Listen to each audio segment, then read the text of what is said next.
दुनिया में आते ही जैसे जैसे इस बच्चे के रोने की आवाज तेज होती गई, वैसे वैसे उसकी माँ की सांसें धीमी पड़ने लगी। और फिर जैसे ही उसने अपनी आंखें पूरी तरह से खोली, महारानी भारंगी यानी कि राजकुमार की माँ की आंखें हमेशा के लिए बंद हो गई। और इसी के साथ राज्य में चारों तरफ नवजात राजकुमार के अशुभ लक्षणों के होने की खबर फैलने लगी थी। हे भगवान, कैसा अपशकुनी राजकुमार है, पैदा होते ही अपनी माँ को ही खा गया। अरे इसकी तो परछाई को भी हमारे राज्य से दूर कर देना चाहिए। नवजात राजकुमार के ऊपर ये ताने कस रहे थे इंद्रपुरम राज्य के नागरिक। इंद्रपुरम एक ऐसा राज्य था जहां की हवा को भी जादुई मंत्रों से किसी भी तरफ मोड़ा जा सकता था। इंद्रपुरम राज्य पर शासन था बलशाली राजा शिवेंद्र का। राजा शिवेंद्र इतने ताकतवर थे कि अपने कंधों पर पहाड़ उठा लेते थे।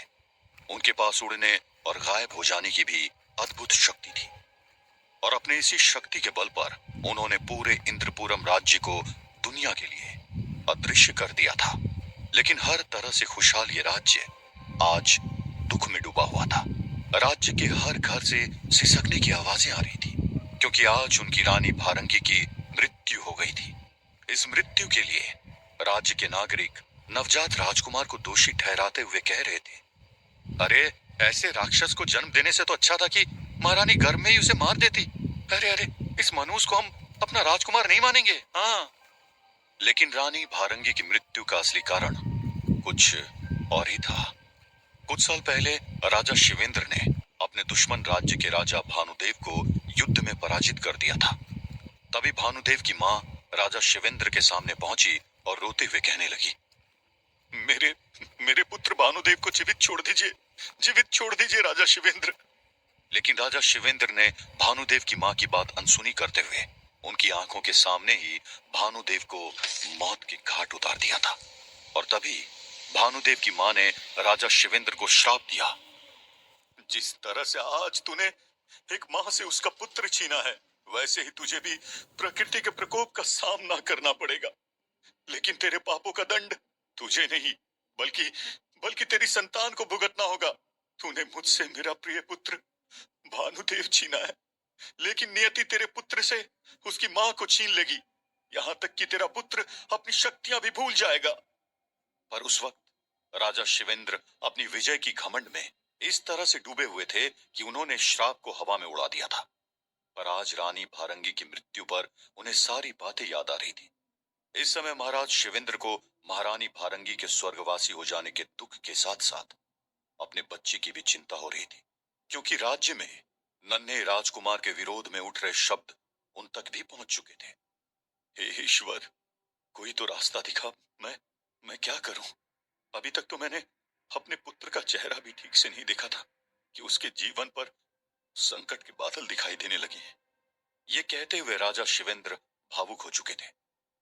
बेटे के होने की खुशी मनाने से पहले ही राजा शिवेंद्र के माथे पर चिंता की लकीरें नजर आने लगी थी।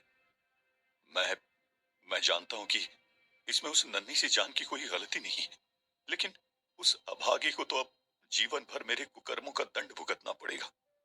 लेकिन ये बात राज्य की जनता नहीं समझ पाएगी, क्योंकि वो अपनी महारानी को देवी की तरह पूजती थी। राजा शिवेंद्र चिंतित होकर ये सब सोच ही रहे थे कि तभी एक दासी अपने हाथों में नन्हे से राजकुमार को लेकर वहां आ गई। महाराज की जय हो, करुणावती दीदी ने राजकुमार को आपके कक्ष में पहुंचा देने के लिए कहा है। मां के चले जाने के बाद अब पिता को ही अपने पुत्र को पालना था, इसलिए राजा शिवेंद्र ने तुरंत ही दासी के हाथों से राजकुमार को ले लिया। और गहरी नींद में सोए हुए मासूम राजकुमार को देखकर महाराज मन ही मन सोचने लगे, अब मैं तुम्हारी जिंदगी में कोई दुख नहीं आने दूंगा राजकुमार। आज से तुम्हारी सुरक्षा ही मेरे जीवन का लक्ष्य होगा। क्योंकि महाराज को पता था कि बाहर जनता उनके बेटे की खून की प्यासी हो रही थी। तुम्हारे जन्म के चक्र का पहिया बिल्कुल देवकी नंदन की तरह ही है, इसलिए आज से तुम्हारा नाम भी वासु होगा। और ये कहकर राजा शिवेंद्र ने रोते हुए राजकुमार वासु को छाती से लगा लिया।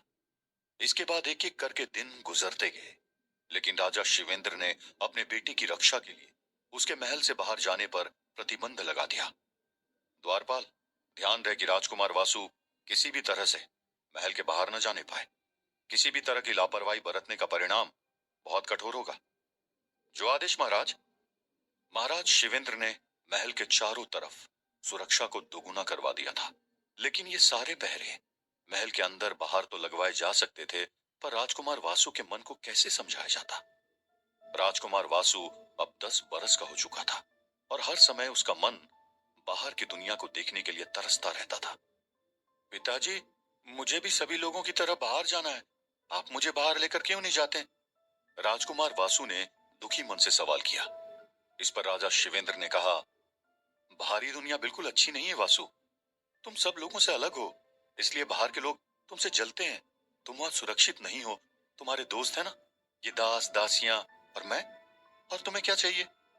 महाराज वासु को बहलाने की हर संभव कोशिश करते थे। हालांकि महल में उसके लिए हर सुख सुविधा, खेल खिलौने, मित्र, यहाँ तक कि शिक्षा दीक्षा का भी पूरा प्रबंध किया गया था। राजकुमार को हर कला में महारत हासिल करने के लिए उसको तलवारबाजी, तीरंदाजी, घुड़सवारी, तैराकी, हर विद्या में निपुण बनाया जा रहा था। पर फिर भी उसके पास वो जादुई शक्तियां नहीं थी जिनकी वजह से पड़ोसी राजा, राजा शिवेंद्र के नाम से थर थर कांपते थे। 16 साल का हो चुका वासु अब ये समझने लगा था कि उसमें विशेष शक्तियों की कमी है। इसलिए अक्सर वासु अपने बड़े भाई चंद्रा को देखकर ये पूछता रहता था, मुझे भी आपकी तरह उड़ना है चंद्रा भैया। एक ही वार में चट्टान को तोड़ना है, सबके बीच से अदृश्य हो जाना है। मैं आपके और पिताजी की तरह ऐसा क्यों नहीं कर पाता? अरे, ये सब शूरवीरों के काम है और तुम तो कायर हो, इसलिए तुमसे ये कभी नहीं हो पाएगा। राजकुमार चंद्रा हर बार वासु को नीचा दिखाते हुए इसी तरह से जवाब देता था। इस पर वासु ने चंद्रा से कहा, देखना भैया, एक दिन ना मैं भी आपकी और पिताजी की तरह ना बहादुर बनकर जरूर दिखाऊंगा। वासु ये कहते हुए अपने कक्ष में जा ही रहा था, तभी चंद्रा वासु के पैर में अपना पैर फंसाकर वासु को नीचे गिरा देता है। लेकिन तभी वहां राजा शिवेंद्र आकर वासु को संभालते हुए गुस्से में चंद्रा से कहते हैं, चंद्रा, तुम्हारा ये स्वभाव ही कारण है कि मैं तुम्हें राज सिंहासन पर नहीं बिठाना चाहता हूँ। अच्छा, तो मुझे सिंहासन पर न बिठाकर इस कायर वासु को बिठाएंगे? चंद्रा वासु का मजाक उड़ाते हुए राजा शिवेंद्र से सवाल करता है।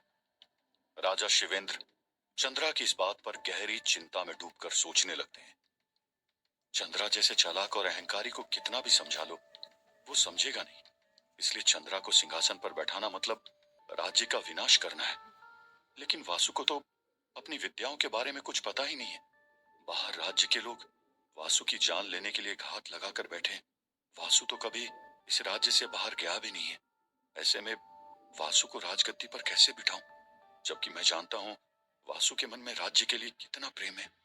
महाराज अब बूढ़े हो चले थे। राज्य और अपने दोनों पुत्रों को लेकर दिन रात की चिंता ने उनको शारीरिक के साथ साथ मानसिक रूप से भी कमजोर बना दिया था। यहाँ तक कि राजा शिवेंद्र की जादुई शक्तियों का असर भी कम होने लगा था। लेकिन उनकी ये दशा की भनक उनके अलावा किसी और को नहीं थी, क्योंकि अगर कहीं गलती से भी इस बात का पता दुश्मनों को लग जाता तो उसका परिणाम भयंकर हो सकता था। मुझे क्षमा कर देना वासु, मैं तुम्हारा अपराधी हूँ। सोते जागते हर समय बस इसी पश्चाताप में घुलते जा रहे थे राजा शिवेंद्र। लेकिन दूसरी ओर वासु अब भी अपने पिता की इन परेशानियों को समझने जितना बड़ा नहीं हुआ था। मित्र सचदेव, क्या बाहर की दुनिया वाकई में बहुत बुरी है? वासु ने अपने मित्र सचदेव से पूछा। मुझे तो ऐसा नहीं लगता है राजकुमार वासु, क्योंकि मैं तो बाहर की दुनिया में ही रहता हूँ।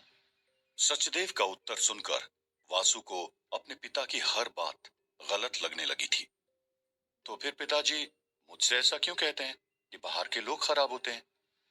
वो तो मैं नहीं जानता वासु, लेकिन अगर सच कहूं तो बाहर की दुनिया वाकई में सुंदर है।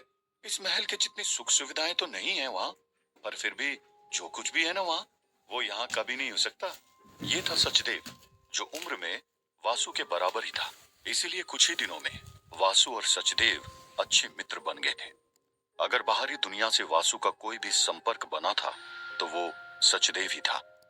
सचदेव की माँ हीरामणि महल में साफ सफाई का काम करने के लिए रोज महल में सचदेव के साथ आती थी। सचदेव की बातें सुनकर अब वासु की बड़ी बड़ी आंखों में महल से बाहर जाने का लालच बढ़ता हुआ दिखाई देने लगा था।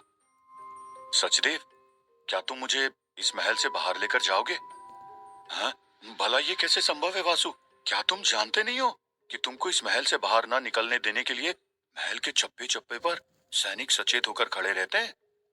सचदेव ने वासु को याद दिलाते हुए कहा, मुझे सब पता है सचदेव। मैं ये भी जानता हूँ कि पिताजी मुझे कभी बाहर नहीं जाने देंगे। फिर भी मेरा मन बाहर जाने के लिए तड़प रहा है। क्या तुम अपने मित्र की इतनी सी इच्छा भी पूरी नहीं कर सकते? वासु भावुक होकर सचदेव की ओर देखने लगा। बहुत सोचने के बाद आखिर सचदेव वासु की बात मान ही गया। ठीक है, मैं तुम्हारी मदद करने को तैयार हूँ, लेकिन ध्यान रहे महल में किसी को भी इस बात की कानो कान खबर तक नहीं होनी चाहिए, नहीं तो महाराज के गुस्से का सामना मेरे साथ साथ मेरी माँ को भी करना पड़ेगा। तुम चिंता मत करो सचदेव, ये बात सिर्फ हम दोनों के बीच में ही रहेगी।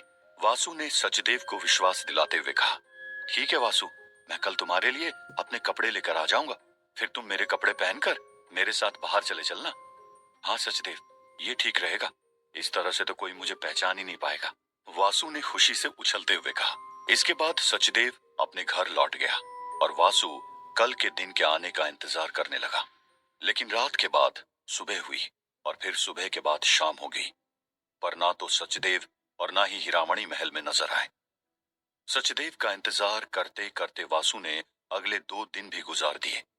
एक बार फिर से वासु उदास रहने लगा। वासु की ऐसी हालत के बारे में सुनकर महाराज शिवेंद्र भी वासु से मिलने के लिए भागे भागे चले आए। क्या बात है वासु, तुम फिर से उदास क्यों रहने लगे हो? अपने पिता को देखकर वासु दौड़कर उनसे लिपट गया और रोने लगा। पिताजी, पिताजी।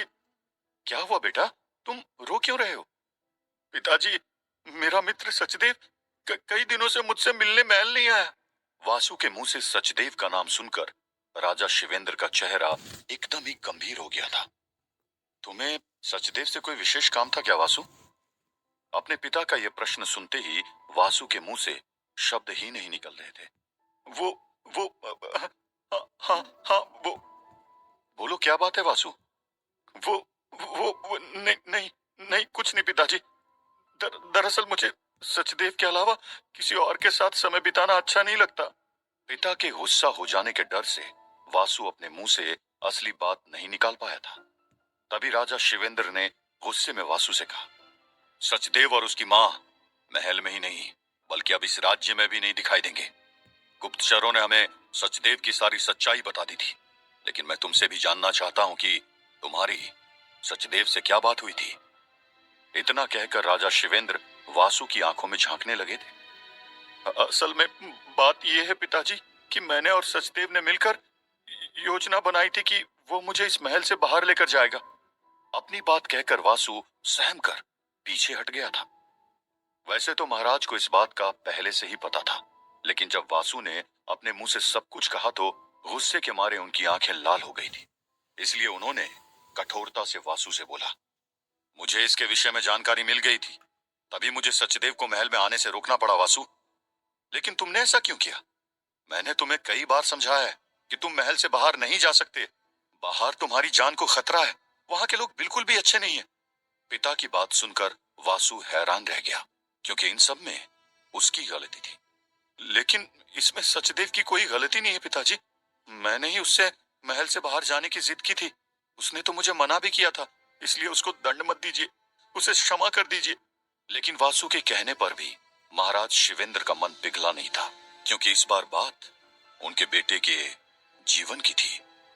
क्या महाराज शिवेंद्र वासु की बात मान जाएंगे? कहीं महाराज